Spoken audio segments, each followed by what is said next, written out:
America ରିହାତି ପ୍ରତ୍ୟାହାର କରିନେବାରୁ ଆକ୍ସନରେ ଭାରତ, ଆମେରିକାକୁ ଡାକ ସେବା ବନ୍ଦ। ଭାରତୀୟ ଡାକ ବିଭାଗ ଆସନ୍ତା 25 ତାରିଖରୁ ଆମେରିକା ସହ ଡାକ ସାମଗ୍ରୀ ଯୋଗାଯୋଗ ଅସ୍ଥାୟୀ ଭାବେ ସ୍ଥଗିତ ରଖିବାକୁ ନିଷ୍ପତ୍ତି ନେଇଛି। $800 ପର୍ଯ୍ୟନ୍ତ ମୂଲ୍ୟର ସାମଗ୍ରୀ ଉପରେ ଶୁଳ୍କ ଛାଡ଼ ସଂକ୍ରାନ୍ତ ନିଷ୍ପତ୍ତି ଚଳିତ ମାସ 29 ତାରିଖରୁ ଆମେରିକା ପ୍ରତ୍ୟାହାର କରିବା ଘୋଷଣା କରିଛି।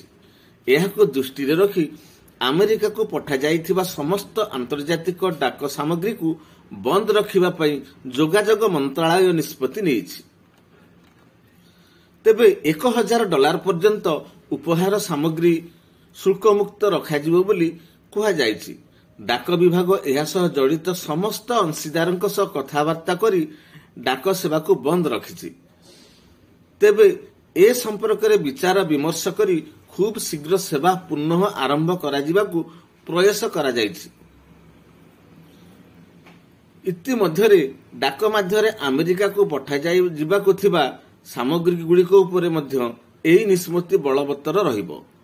ବୁକିଂ ହୋଇଥିବା ସାମଗ୍ରୀଗୁଡ଼ିକ ଉପରେ ପୋଷ୍ଟାଲ ଖର୍ଚ୍ଚ ସମ୍ପୃକ୍ତ ପକ୍ଷକୁ ଫେରାଇ ଦିଆଯିବ ବୋଲି ବିଭାଗ ପକ୍ଷରୁ କୁହାଯାଇଛି।